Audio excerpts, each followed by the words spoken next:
Pernah kebayang nggak gimana caranya sebuah negara adidaya bisa melumpuhkan negara lain tanpa harus ada perang besar-besaran? Nah, kali ini kita bakal bongkar sebuah operasi militer yang presisi dan senyap banget yang terjadi di jantung kota Caracas, Venezuela. Namanya Operasi Absolute Resolve. Coba bayangin deh, tanggal 3 Januari 2026, cuma dalam waktu 2 jam, dunia dibikin kaget. Pasukan operasi khusus Amerika Serikat berhasil menyusup dan menangkap Presiden Venezuela, Nicolas Maduro. Kecepatannya itu loh, benar-benar di luar nalar. Tapi pertanyaan terbesarnya kan, gimana caranya? Gimana bisa mereka melumpuhkan sistem pertahanan udara canggih buatan Rusia tanpa ada satupun rudal yang ditembakkan sebagai balasan?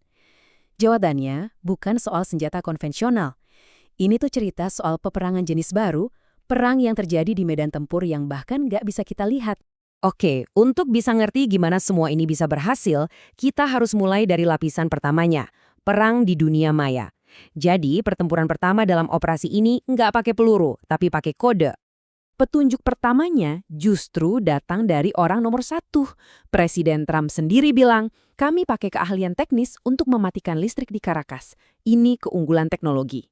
Pernyataan ini jelas banget nunjukin kalau mati lampu yang bikin Caracas lumpuh total itu bukan kecelakaan, itu adalah langkah pembuka yang udah direncanai. Nah, ini ngebawa kita ke doktrin siber Amerika.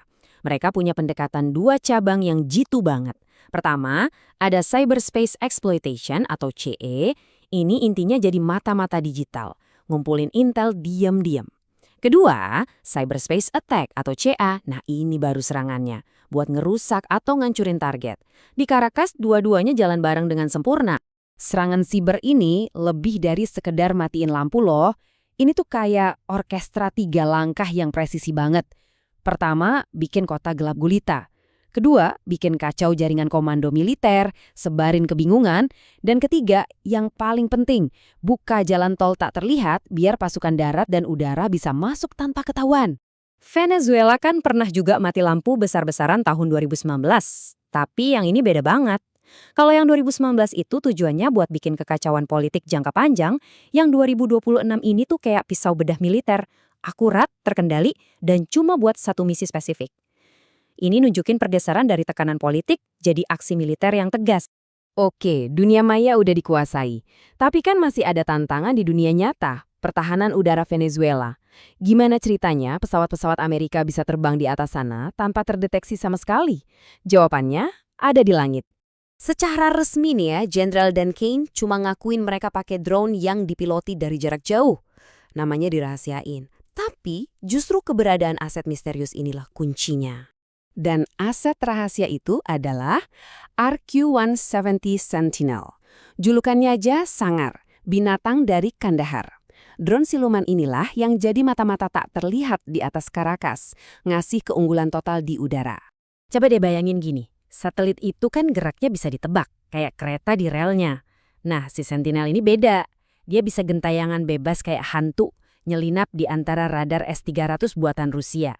Jadi para komandan di darat bisa dapat pandangan real-time terus-menerus, sesuatu yang nggak mungkin bisa dilakuin sama satelit. Tapi sekeren apapun teknologinya, tetap butuh celah buat masuk. Dan kelemahan terbesar Venezuela ternyata bukan di sistem pertahanannya, tapi dari retakan yang terjadi di dalam negerinya sendiri. Kalau kita lihat datanya, Venezuela itu udah keropos banget dari dalam. Semua pilar kekuatan negaranya, mulai dari politik, ekonomi, militer, bahkan sampai semangat rakyatnya, semuanya udah terkikis parah. Ini yang bikin mereka jadi sasaran empuk. Jadi ini bukan cuma soal operasi militer satu malam aja. Ini tuh puncak dari eksploitasi krisis nasional yang udah lama banget terjadi. Bayangin aja, lebih dari 7 juta warganya kabur ke luar negeri. Itu artinya kehilangan sumber daya manusia paling berharga dalam jumlah masif. Kerapuhan ini kelihatan banget di dunia maya. Kasus pembobolan data melonjak drastis. Dari cuma 6 kasus besar di tahun 2024 jadi 19 di tahun 2025. Data militer, polisi, pemerintah, semuanya bocor. Buat intelijen asing, ini tuh kayak nemuin peta harta karun yang nunjukin semua rahasia negara. Oke, jadi kita punya 3 elemen kunci di sini. Serangan siber yang melumpuhkan, superioritas udara yang tak terlihat, dan kerapuhan internal sebuah negara. Waktu ketiganya digabungin, kita jadi ngelihat sebuah cetak biru baru buat peperangan modern. Yuk kita rangkum gambaran besarnya. Operasi ini contoh sempurna dari apa yang disebut perang siluman. Pertempuran yang terjadi di zona abu-abu. Sebuah area di mana batas antara perang dan damai itu jadi kabur banget. Tujuannya bukan invasi total, tapi bikin musuh runtuh dari dalam. Dan inilah keseluruhan orkestrasi operasinya. Dipadatin dalam lini masa 2 jam yang super efektif. Semua ini adalah hasil dari ribuan jam perencanaan, mulai dari tim intelijen yang nyusup berminggu-minggu sebelumnya, serangan cyber di detik-detik krusial, sampai penarikan pasukan yang cepat dan bersih. Secara strategis, operasi ini bukan kejadian acak loh. Menurut analisis Profesor Zheng Wenmu, ini bagian dari pergeseran yang lebih besar. Amerika Serikat lagi kontraksi strategis, alias kembali fokus buat ngamanin halaman belakangnya sendiri. Semacam gema doktrin Monroe, tapi di era modern. Nah, operasi Absolute Resolve ini ninggalin kita sama satu pertanyaan besar yang cukup bikin mikir. Kalau perang modern bisa dimenangkan dengan cara ngeruntuhin sebuah negara dari dalam, bahkan sebelum satu peluru pun ditembakkan, apa artinya ini buat stabilitas dunia? Mungkin, tanpa kita sadari, aturan main konflik global udah berubah selamanya.